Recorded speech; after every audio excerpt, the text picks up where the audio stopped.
Hello students, welcome to my channel Piyush for P for Piyush classes. जैसा कि आप जानते हैं, आज जो चैप्टर है वो हमारा बहुत ही इंपॉर्टेंट चैप्टर है 33 वालों के लिए, इलेक्ट्रिसिटी। ठीक है, तो आज हम इलेक्ट्रिसिटी चैप्टर के बारे में पढ़ेंगे। इलेक्ट्रिसिटी आप लोगों के लिए मस्ट है।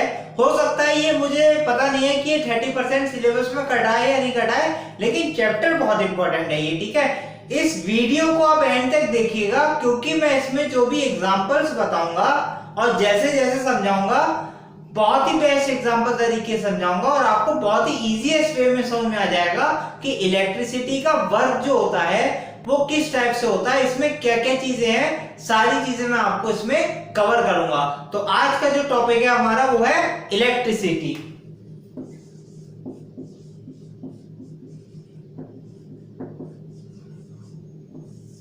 Electricity, okay. इलेक्ट्रिसिटी में हमें साफ साफ बात है, तीन चीजें पढ़नी है। पहला है V, I, R। बस इन तीन चीजों पे आपका इलेक्ट्रिसिटी खत्म हो जाता है। ठीक है, V for potential difference,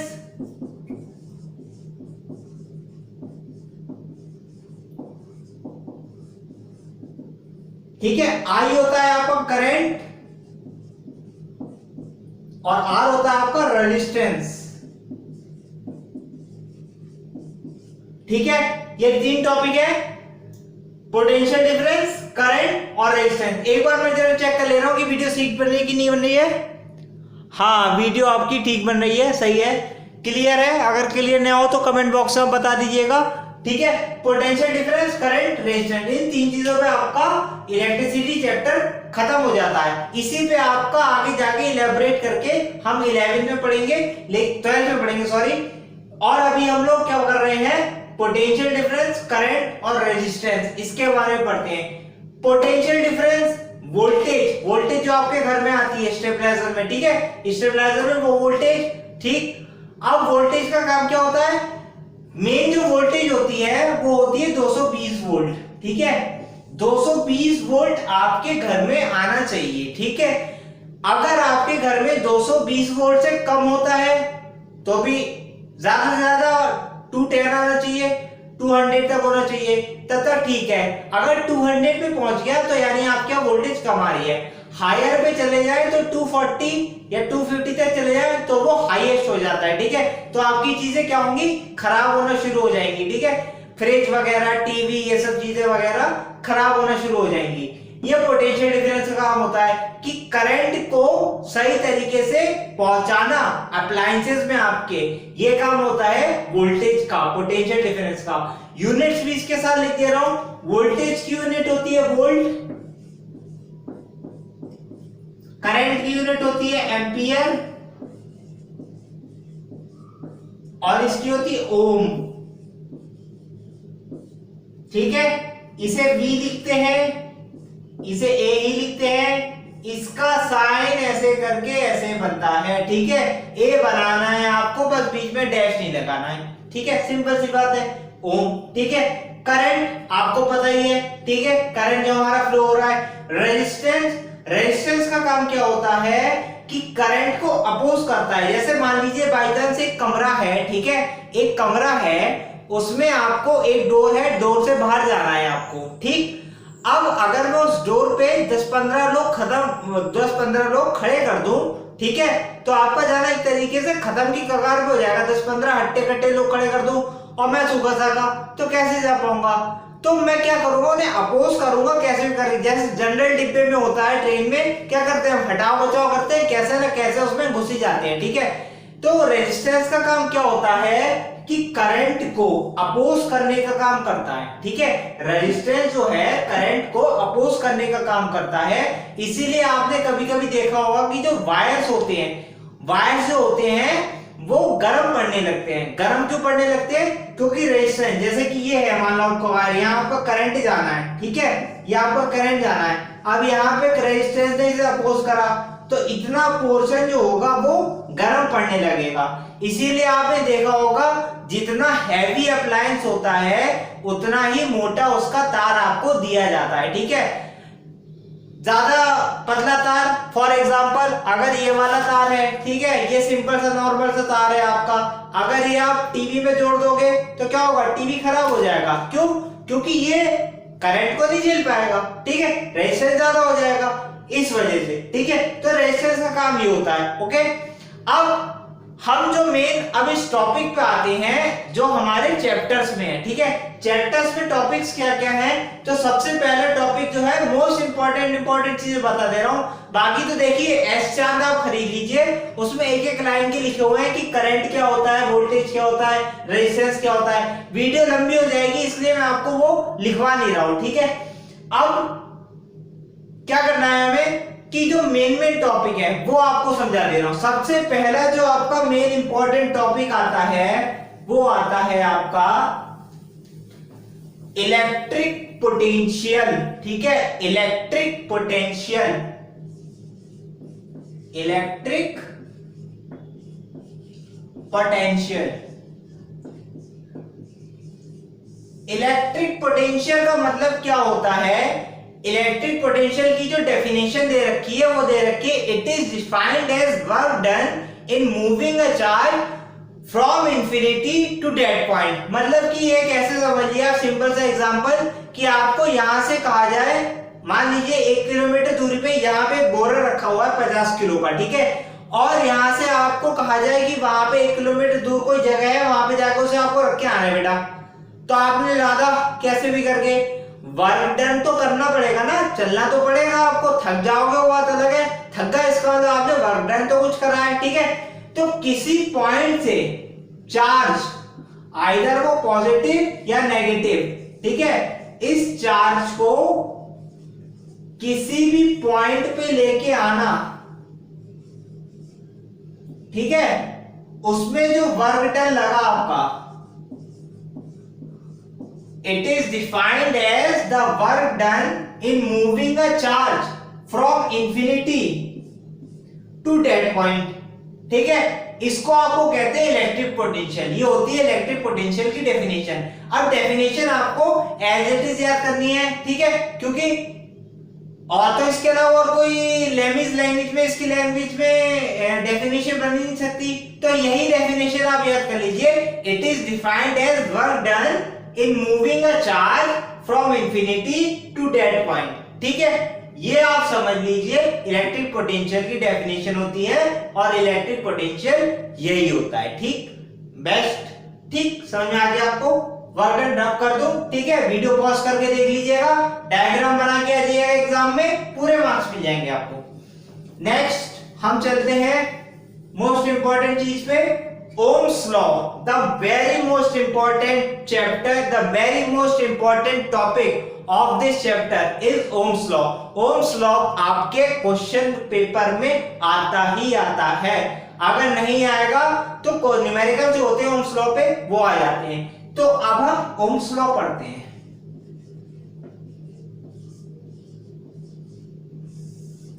Ohm's law क्या कहता है, मतलब क्या कहते हैं, इज्जत दे देते हैं, थोड़ी सी देनी ही चाहिए। ओम्स लॉ क्या कहते हैं कि according to Ohm's law the current flowing through the conductor, the current flowing through the conductor is directly proportional to potential difference applied across it, ठीक है। Current flowing through the conductor is directly proportional to potential difference applied across it, ये होता है आपका Ohm's law. तो I proportional V होता है और V प्रोपोर्शनल I होता है, ठीक है, दोनों प्रोपोर्शनल है तो एक दूसरे प्रोपोर्शनल लिख दिया। अब मैंने एक वीडियो में आपको बताया था कि अगर प्रोपोर्शनैलिटी का साइन हटाते हैं तो एक कांस्टेंट लगाते हैं, तो V इज इक्वल्स टू, अगर हम प्रोपोर्शनैलिटी का साइन हटाएंगे तो यहां पे कांस्टेंट लगाएंगे, कांस्टेंट आ जाएगा आपका आई आर, आर जो है वो आपका कांस्टेंट आ जाएगा। तो V is equals to I R, ये आपका होता है ओम्स लॉ, ठीक है। और यहां पे V क्या है, ऑब्वियस सी बात है पोटेंशियल डिफरेंस, I क्या है करंट, ठीक है, R क्या है resistance, So V is equals to potential difference. It is denoted as potential difference. I is equals to current. R is equals to resistance. V is equals to IR is your Ohm's law. Okay, the definition should be as it is given by Ohm's. ठीक है, definition आपको as it is लिखनी है क्योंकि किसी का quotation है. ठीक है, ये जो साइंटिस्ट है ये इनका कोटेशन है. अपने मन से आपको इसकी लैंग्वेज नहीं लिखनी है, आपको वही लिखना है जो बुक में दिया हुआ है. क्यों लिखना है? क्योंकि ये किसी का कोटेशन है, किसी ने वर्ड्स दिए हुए हैं, तो हमें उनके वर्ड्स को ही याद करने हैं. ठीक है, तो according to Ohm's law the current flowing through the conductor is directly proportional to potential difference applied across it. V proportional to I. Proportionality का साइन हटाते हैं तो कांस्टेंट लगाते हैं, कांस्टेंट लग गया हमारा R. तो V इज इक्वल्स, तो ये इसके आपके डेजिग्नेशन दे रखे हैं कि क्या क्या होते हैं. V होता है पोटेंशियल डिफरेंस, I होता है करंट, R होता है रेजिस्टेंस. ठीक है, V is equals to IR. V is equals to IR, बस इतना याद रखिए अभी. ठीक है, अब मैं आपको इसके थोड़ी वेरिएशंस बता देता हूं. जैसे कि V is equals to IR हो गया तो I कितना हो जाएगा, R यहां अपॉन में चला जाएगा, V अपॉन R. ठीक है, और R कितना हो जाएगा, V अपॉन I. ठीक है, ये तीन आपके मेन तो फॉर्मूला यही है. ठीक है, बाद में अगर I निकालने को आता है तो ऐसे निकालेंगे, रेजिस्टेंस निकालने को आता है तो ऐसे निकालेंगे. ठीक है, V is equals to IR, I is equals to V upon R, R is equals to V upon I. ठीक है, अब क्या करना है हमें, जो चीज बची है हमारे पास कि इसका ग्राफ कैसा आता है. ग्राफ कैसा आएगा, क्या आप सोच सकते हैं इसका ग्राफ कैसा आएगा? अगर कोई चीज किसी चीज के डायरेक्टली प्रोपोर्शनल होती है तो इसका मतलब क्या होता है, समझा देता हूं कि एक चीज जितना बढ़ेगी दूसरी चीज भी उसी के रिस्पेक्ट में उतना ही बढ़ती है. ठीक है, उसी को कहते हैं डायरेक्टली प्रोपोर्शनल. ठीक है, इनवर्सली प्रोपोर्शनल में क्या होता है कि एक चीज जितना बढ़ती है दूसरी चीज उसी के रिस्पेक्ट में उतना ही घटती है. सेम. ठीक है, जितना वो बढ़ेगा उतना वो घटेगा. ठीक है, ठीक जैसे कि उम्र और उम्र. ठीक है, अब हाइट की बात की जाए तो जैसे जैसे आपकी एज बढ़ती जाएगी वैसे वैसे हाइट बढ़ती जाएगी. तो हाइट और एज आपके इनवर्सली प्रोपोर्शनल हो गए. तो ये बढ़ेगा, V बढ़ेगा तो I भी बढ़ेगा, I बढ़ेगा तो V भी बढ़ेगा. तो अगर हम वैल्यूज I की 2 ले ले तो V भी 2 आएगा, 4 ले ले तो 4 आएगा, 6 ले ले 6 आएगा, 8 ले ले 8 आएगा, 10 ले ले 10 आएगा. ठीक है, अरे यार 10 लिख ले 10 आएगा. ठीक है, अब इसका ग्राफ कैसे बनाएंगे?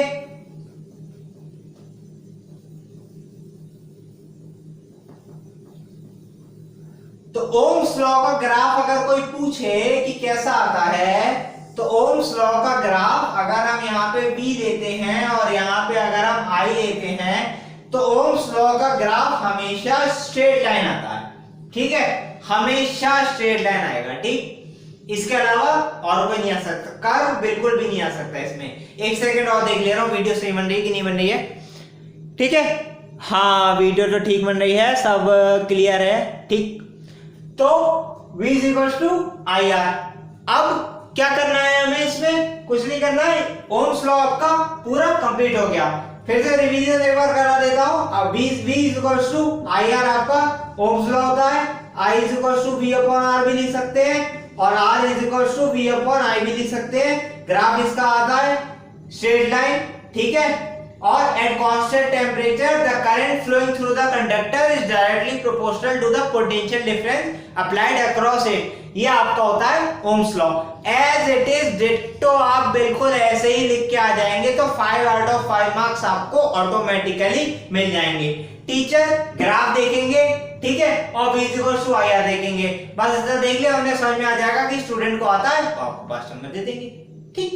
ठीक है, ओम्स लॉ खत्म हो गया. ठीक, अब जो हमारा नेक्स्ट टॉपिक है, इंपॉर्टेंट टॉपिक्स मैं यहाँ पे कवर कराता हूँ. ठीक है, क्योंकि सारे टॉपिक्स कवर कराऊंगा तो वीडियो लेंदी हो जाएगी, बोरिंग हो जाएंगे. तो अगला जो हमारा टॉपिक है वो है series and parallel combination.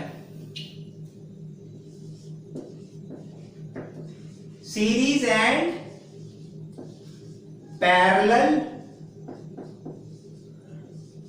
Combination.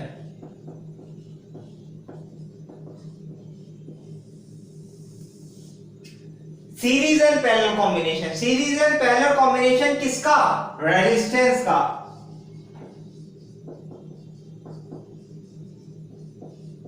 ठीक है, तो रेजिस्टेंस का जो सिंबल होता है वो कुछ ऐसा होता है, हार्ट बीट की तरह ऐसे जाता है। ठीक है, ये होता है रेजिस्टेंस का सिंबल। ठीक, अब हमें रेजिस्टेंस को सीरीज में जोड़ना है। तो जैसे कि मान लीजिए आपका सीरीज में जोड़ना है रेजिस्टेंस को, तो कैसे जोड़ेंगे? ऐसे करके जोड़ेंगे। ये पहला रेजिस्टेंस, ये दूसरा रेजिस्टेंस, ये तीसरा रेजिस्टेंस, ये चौथा रेजिस्टेंस।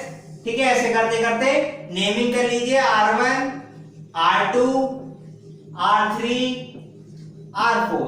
ठीक है, ये आप नेमिंग कर लीजिए। अब समझेंगे कैसे? समझेंगे कैसे कि रेजिस्टेंस जो है आपका सीरीज कॉम्बिनेशन में जुड़ा हुआ है। मान लीजिए स्कूल में असेंबली हो रही है। ठीक है, ठीक है, स्कूल में आपके असेंबली हो रही है। असेंबली हो रही है तो क्या होता है कि आपकी क्लास की जो लाइन होती है वो सीधे लगी होती है ना, स्ट्रेट लाइन। तो आपके क्लास की जो लाइन लगी हुई है वो आपसे सीरीज कॉम्बिनेशन में लगी हुई है। ठीक है, सीरीज कॉम्बिनेशन में लगी हुई है। आपकी क्लास की लाइन आपसे सीरीज कॉम्बिनेशन में लगी हुई है। ठीक, अब क्या होगा कि अगर मैंने पीछे वाले को धक्का मारा तो क्या होगा? सारे गिरेंगे आगे जाके। ठीक है, तो अगर इस पे अगर कोई इफेक्ट पड़ेगा तो इन सब पे इफेक्ट पड़ेगा। ठीक है, सारे रेजिस्टेंस पे इफेक्ट पड़ जाएगा। अब रेजिस्टेंस में जो मोस्ट इंपॉर्टेंट चीज याद करने की है वो ये है कि करंट रेजिस्टेंस में सेम रहता है। मतलब इसमें भी अगर 2 एम्पियर बह रहा होगा तो इसमें भी 2 एम्पियर, इसमें भी 2 एम्पियर, इसमें भी 2 एम्पियर। लेकिन वोल्टेज जो होती है वो डिफरेंट होती है। वोल्टेज आपकी डिफरेंट होती है। ठीक है, करंट सेम रहता है, वोल्टेज डिफरेंट होती है। हो सकता है इसमें 20 वोल्ट बह रही हो, इसमें 40 वोल्ट बह रही हो, ये तो बहुत ज्यादा हो गई। ठीक है, 0.1 वोल्ट बह रही हो, 0.2 वोल्ट, 0.3, 0.4 ऐसे करके वोल्टेज बह रही हो। ठीक है, तो वोल्टेज जो होती है वो डिफरेंट होती है सीरीज कॉम्बिनेशन में। Series combination as it is यही होता है, इसमें और कुछ याद करने की जरूरत है नहीं। फॉर्मूला R नेट जो टोटल रेजिस्टेंस आप निकालेंगे वो हो जाएगा R1 plus R2 plus R3 plus R4। ठीक है, प्लस जितने भी रेजिस्टेंस है सबको कॉम्बिनेशन में ऐड करते हुए आप चले जाएंगे तो आपका R9 निकल के आ जाएगा। ठीक है, R9 निकल के आ गया, रेजिस्टेंस निकल के आ गया। क्वेश्चन जब आएंगे तो आपको और आसानी समझ आ जाएगा। वीडियो को पॉज कर लीजिए, 2 मिनट में स्क्रीन से हट जाता हूं, आप देख लीजिए आराम से। रेजिस्टेंस इन सीरीज, ये सीरीज कॉम्बिनेशन का है। ठीक है, सीरीज कॉम्बिनेशन में जब जुड़ा है तो कैसा लगता है? ऐसा दिखता है। ठीक,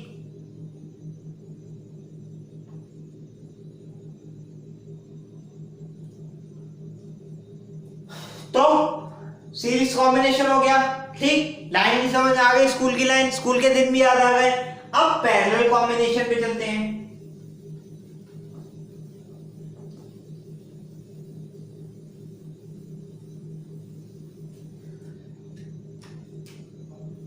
पैरेलल कॉम्बिनेशन में ऐसे जुड़ता है, ये पहला रेजिस्टेंस, ये दूसरा रेजिस्टेंस, ये तीसरा रेजिस्टेंस, ये चौथा रेजिस्टेंस। ठीक है, ये सारे आपके पैरेलल कॉम्बिनेशन में जुड़ गए हैं। ठीक है, यहां से आपका करंट बह रहा है, बैटरी है, ये बैटरी है। ठीक है, छोटा वाला साइन, छोटे वाले नेगेटिव होते हैं, बड़े वाले पॉजिटिव होते हैं।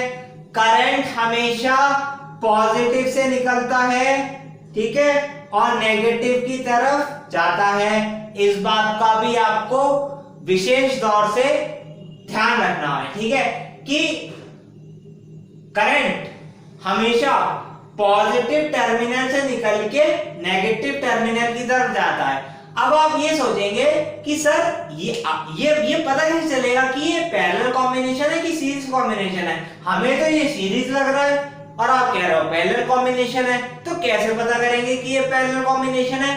तो बहुत ही सिंपल सा वे मैं आपको बता रहा हूं। आप यहां से चलना शुरू करो, ठीक है, आप यहां से चलना शुरू करो, यहां से आप चलना शुरू करोगे, यहां क्या रुक जाओगे, यहां क्या रुक जाओगे तो देखोगे कि आपको दो रास्ते दिख रहे हैं, एक ये और एक ये, ठीक है। जहां भी एक रास्ता ये है, यहां पे भी रेजिस्टेंस है, और दूसरा रास्ता फिर से दो रास्ते मिल गए, फिर से रेजिस्टेंस है। जब दो अलग रास्ते बढ़ जाते हैं तो यानी कि वो पैरेलल कॉम्बिनेशन में जुड़े होते हैं हमेशा, ठीक है, हमेशा पैरेलल कॉम्बिनेशन में जुड़े होंगे अगर दो अलग अलग रास्ते मिल जाते हैं। तो अगर हम इसे देते हैं R1, R2, R3, R4, ठीक है, तो R नेट कहां लिखूं पता नहीं, आपको वहां तक दिखेगा नहीं दिखेगा, ये मैं बस वोल्टेज चाहिए हटा दे रहा हूं।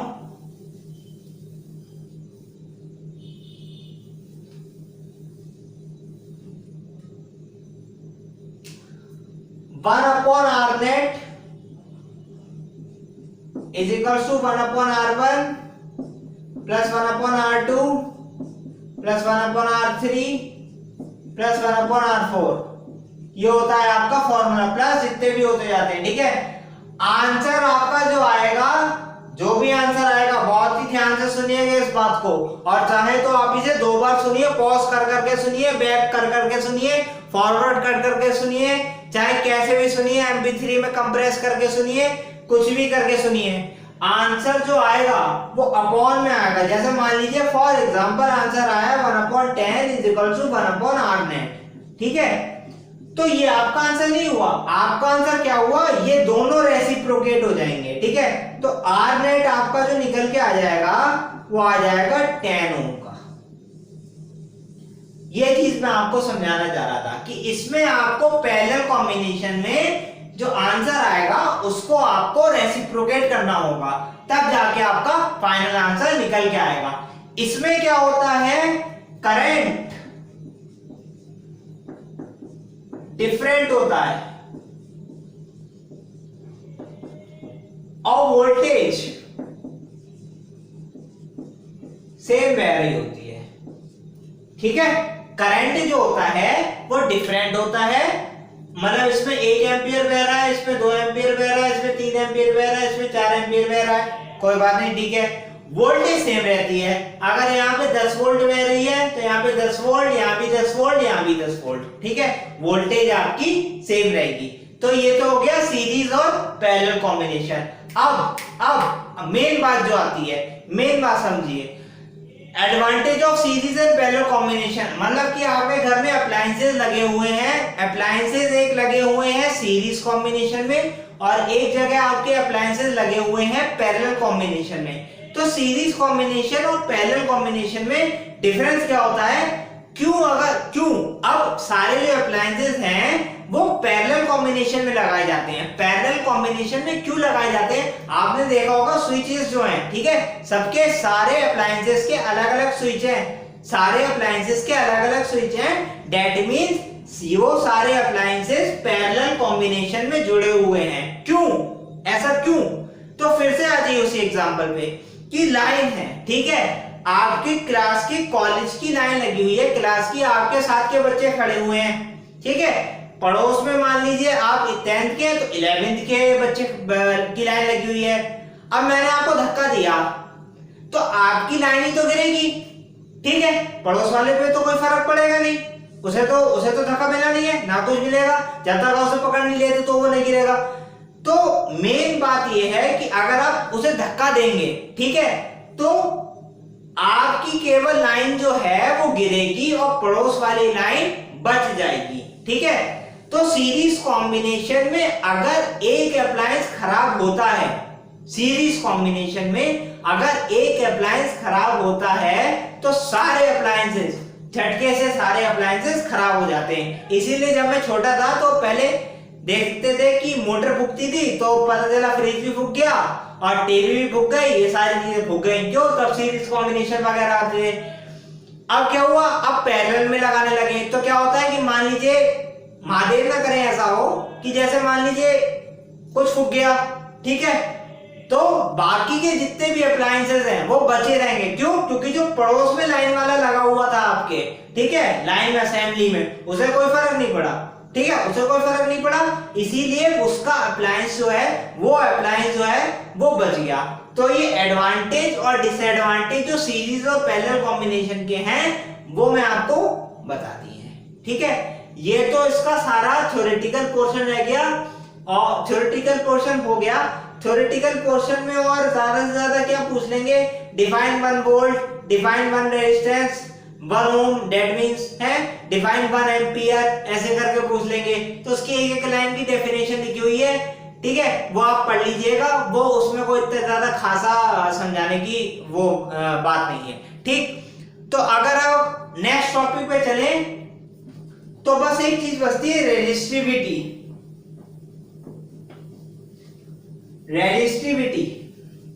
रेजिस्टेंस का भाई होता है एक तरीके से रेजिस्टिविटी रो, इसे कहते हैं रो। पी को बना दिया लंबा करके, R is equals to rho into L upon A, ठीक है, ठीक। तो रो कितना हो जाएगा, R into A upon L, ठीक, ये हो जाएगा। कैसे निकल के आता है ये चीज आपकी प्रूविंग में अब नहीं आती है, ठीक है, वरना मैं आपको प्रूफ करके ही बता देता कैसे आता है। क्यों? क्योंकि जो लेंथ ऑफ द वायर होती है, रेजिस्टेंस जो होता है वो प्रोपोर्शनल होता है, inversely proportional length of wire के, ठीक है, और रेजिस्टेंस जो होता है वो एरिया के क्रॉस सेक्शन के डायरेक्टली प्रोपोर्शनल होता है। सबको कंबाइन करेंगे तो ये वाला फॉर्मूला आपका निकल के आ जाएगा, प्रोपोर्शनैलिटी का साइन हटाएंगे तो रो लग जाएगा, ठीक है, इसे कहते हैं रो, ठीक है, रो, ये जो है इसे कहते हैं रो। और इसे पढ़ के आप मत रो दीजिएगा, इसे कहते हैं रो, और इसकी यूनिट होती है ओम मीटर, ठीक है, ओम मीटर इसकी यूनिट होती है। बस थ्योरेटिकल पोर्शन में आपका ज्यादा से ज्यादा यही सारी चीजें हैं जो कवर्ड अप है। अब हम अगर न्यूमेरिकल्स की तरफ चले तो एक सेकंड का पॉज ले लेते हैं, थोड़ा थक गया हूं मैं, फिर हम न्यूमेरिकल्स की तरफ चलते हैं। तो स्टूडेंट्स ये है आपका क्वेश्चन, ठीक है, दिख रहा है, हाँ दिख रहा है, ठीक है। 12 वोल्ट की बैटरी है, एक 4 ओम, 3 ओम, 6 ओम, 4 ओम, 3 ohm and 6 ohm resistance R connected, ठीक है। ये अकेला है, ये दोनों आप बता सकते हैं कैसे जुड़े हैं। तो ऑब्वियस सी बात है, अगर ये रास्ता आप पकड़े तो दो रास्ते जा रहे हैं, इसका मतलब ये दोनों कैसे जुड़ रहे हैं, पैरेलल में, ठीक है। तो अब पहले हम इसे सॉल्व करते हैं, ठीक है, मतलब सारे रेजिस्टेंस को एक रेजिस्टेंस बनाने की कोशिश करते हैं। तो नाम दे देते हैं R1, R2, R3, ठीक है। तो 1 अपॉन R23 ये आ जाएगा 1 अपॉन 3 प्लस 1 अपॉन 6, तो 6 18, 3 6 18 प्लस 6 3 18, 6 3 9 अपॉन 18, 9 में 9 2 18 हाफ, ठीक है, 1 अपॉन R23 हाफ आ गया, तो R23 मैंने बताया था रेसिप्रोकेट हो जाएगा, 2 ओम आ गया, ठीक है।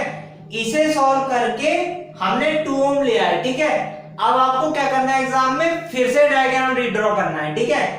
फिर से डायग्राम रीड्रॉ क्यों करना है, क्योंकि इसे तो हमने सॉल्व कर लिया है, तो अब हमारा रेजिस्टेंस जो है वो बस एक ही तो बचा, बस ये वाला, ठीक है, एक रेजिस्टेंस बचा, वो कितने का बचा, 2 ओम का, ठीक।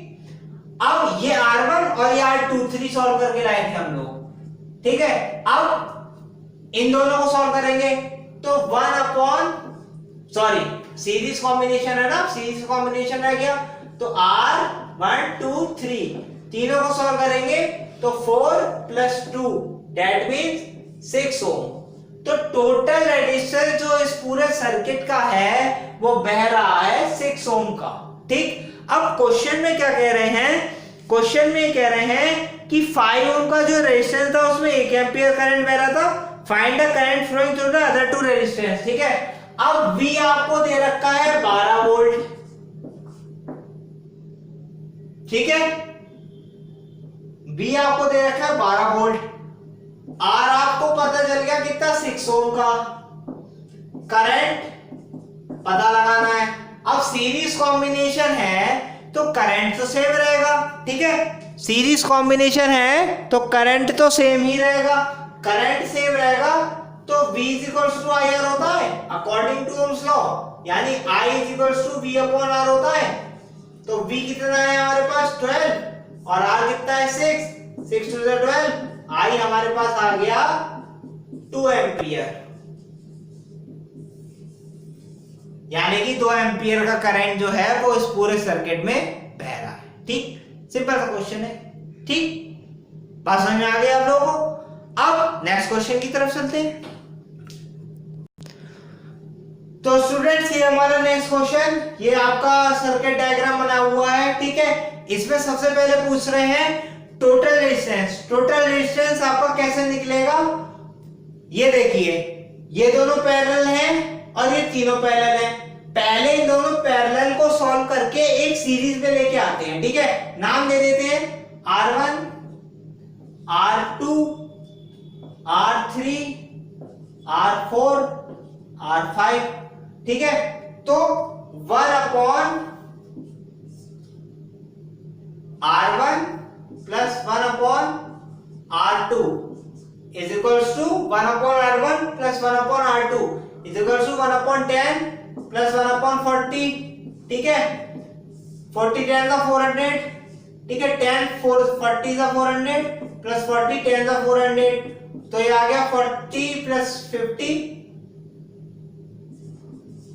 अपॉन 400, 0 0 5 8 का 40, तो 1 अपॉन R 12 आ गया 1 upon 8, that means R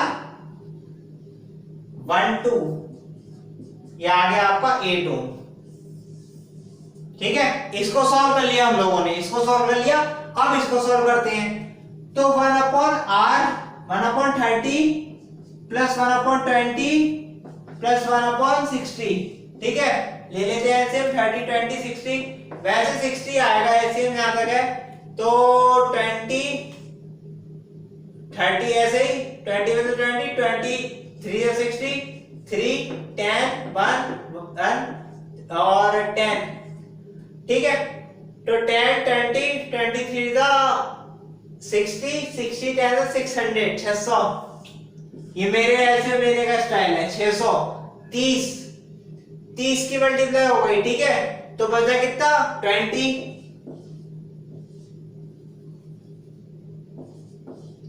plus 20 तो 10 30 प्लस 60 में 60। ठीक है, नहीं सॉरी 60 600 है ना, तो 600 यानी कि 60, तो 20 से 10 आ जाएगा यहाँ पे। ठीक, अब 30 40 60 60 अपॉन 600, दैट मींस 6 1 6 6 10 60, तो 1 अपॉन R 3 4 5 ये आ गया 1 अपॉन 10, तो R 3 4 5 इज इक्वल टू 10 ओम। ठीक है, ये आ गया आपका 10 ओम का। ठीक, तो आपने इसको भी सॉल्व कर लिया, इसको भी सॉल्व कर लिया। अब आपका जो नेट रेजिस्टेंस बना जाके वो आपका बना, एक तो इसे हमने सॉल्व कर लिया था तो ये ऐसे जाके बनेगा, एक तो हमने इसे सॉल्व कर लिया है तो ये कुछ ऐसे जाके बनेगा। ये आया है आपका 8 ओम यानी R12, और ये आया आपका 10 ओम यानी R3 4 5। ठीक है, अब टोटल रेजिस्टेंस कितना आ जाएगा 10 प्लस 8, क्योंकि दोनों सीरीज में है, तो 18 ओम। ठीक है, ये आ गया आपका टोटल रेजिस्टेंस, ये आपका हो गया आंसर, पहला आंसर। पहले पूछ रहे थे total resistance in the circuit, ये हमने निकाल लिया। अब पूछ रहे हैं total current flowing in the circuit, total current क्या फ्लो कर रहा है इसका, तो मैं इसे रब कर दूं, ठीक है। आप वीडियो बैक करके पॉज करके देख लीजिएगा।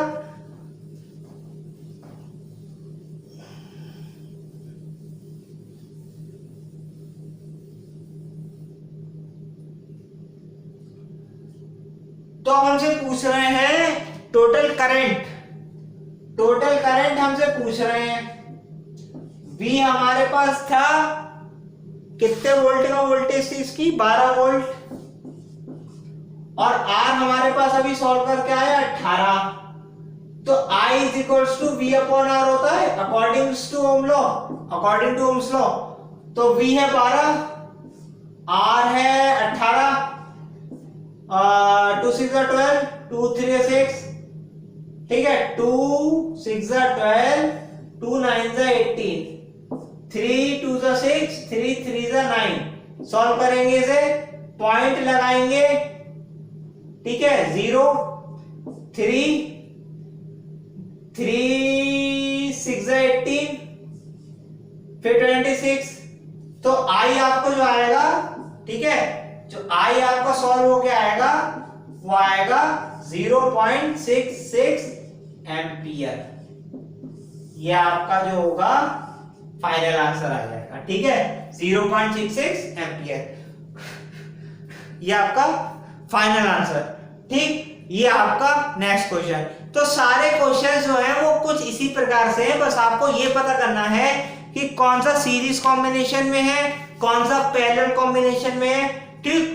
बाकी जो है देखिए अभी तो ये स्टार्टिंग है, ठीक है, चैनल ग्रो कर रहा है। अगर अभी रिवीजन कराऊंगा ना, जब मैं एक बार और रिवीजन कराऊंगा तो फिर से ये चैप्टर उठाऊंगा और क्वेश्चंस भी उठाएंगे, ठीक है। पीडीएफ्स वगैरह भी मिलिया करेंगी, ठीक है।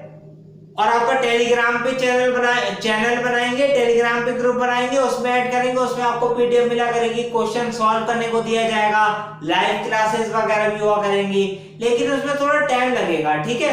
टाइम तो लगता ही है हर चीज में। तो जितना आपको समझ में आया, अगर आपको उतना अच्छा लगा तो लाइक शेयर और सब्सक्राइब प्लीज जरूर करिएगा, ठीक है। इसीलिए मैंने कहा था आपको वीडियो को एंड तक देखिएगा, ताकि क्योंकि आपको कॉन्सेप्ट जो है, मुझे लग रहा है कि हाँ आपको कॉन्सेप्ट समझ में आ गए होंगे, ठीक है। न्यूमेरिकल्स की बात है तो there are ample amount of numericals, you can't solve all the numericals, you have to solve the very specified numericals that can come in exam, ठीक है, ओके, जो आपके एग्जाम्स में आ सकते हैं। केवल आप वो न्यूमेरिकल्स को ध्यान दें और कॉन्सेप्ट क्लियर करें, रटे नहीं, रटना सही नहीं है, कॉन्सेप्ट को क्लियर करना मोस्ट इंपॉर्टेंट है। कॉन्सेप्ट अगर मेरे क्लियर नहीं होते तो आज मैं ये नहीं पढ़ा रहा होता। तो कॉन्सेप्ट को क्लियर रखिए, अच्छे से पढ़िए, कीप प्रैक्टिसिंग वेल, और कोई भी डाउट हो तो मैं डिस्क्रिप्शन बॉक्स में अपना फोन नंबर जरूर डालता हूं, आप मुझसे कॉल करके कभी भी पूछ सकते हैं कि सर ऐसा हुआ तो ऐसा क्यों हुआ, ठीक है, मैं आपको जरूर रिप्लाई दूंगा, ठीक है। Till then take care, good night, bye bye.